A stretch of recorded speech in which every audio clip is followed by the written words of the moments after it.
Okay, we're back. Now, we've toasted our almonds to a perfect golden brown.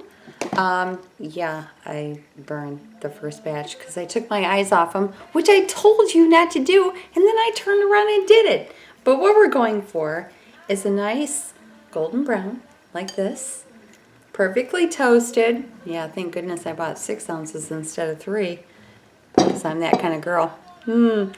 Anyway, our applesauce is perfectly done. Look at that. Oh man, you can't buy that in the store anywhere. Okay, so the next thing we're going to do is caramelize our pecans. And this is going to go on top of our sweet potatoes with our applesauce and dried cherries and the pecan mix. So what I've done is I've taken 2.5 ounces of pecans, about a tablespoon of butter, maybe a little less.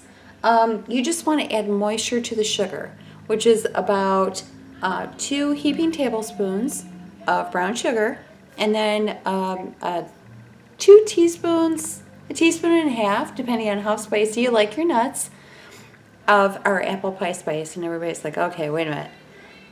You just did a dish with cinnamon and nutmeg and all this stuff.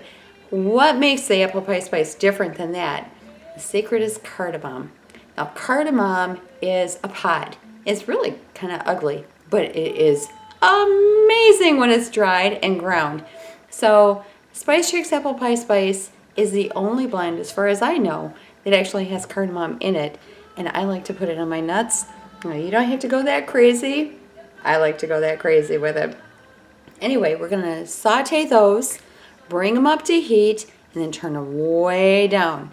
Now, when the nuts start to get coated and the sugar starts to clump, it's time to take them off. This is just a garnish for the top of the sweet potatoes that adds that spicy little mix to everything. And everybody comments on them. Every time I've made this dish, people are like, oh my gosh, what is on those nuts? It's our apple pie spice. But anyway, the next thing you're going to do is wash all your greens, all your green and leaf lettuce, and let that dry. You can pat it dry with a paper towel. Let it sit out until it's nice and thoroughly dry, because just patting it with a paper towel really isn't enough, but it does help the process speed along.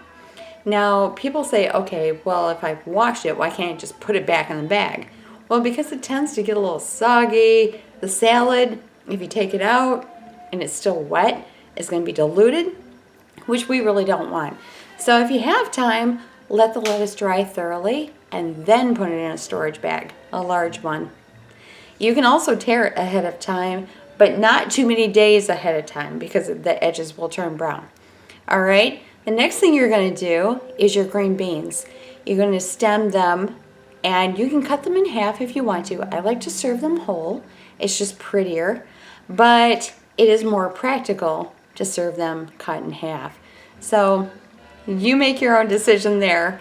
I like to serve them whole, just for presentation purposes. But anyway, that's it for tonight. And I know most of you don't have time to do this all in a day. Of course, I do this for a living, so it makes more sense for me to do segments in big blocks. But the point of the matter is that I'm trying to show you how to break up the workload so that you're not overwhelmed on Thanksgiving.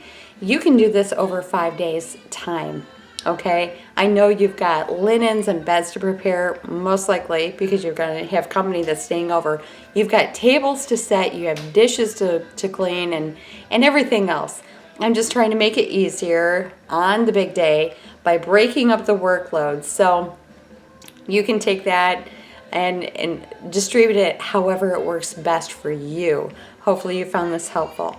The next thing is, tomorrow we're going to do our desserts. We're going to segment our citrus fruits for our salad, and we are also going to infuse a white balsamic with blueberry for our salad dressing. I hope that you have had as much fun as me. Have a wonderful night, and I'll be back tomorrow. See you soon.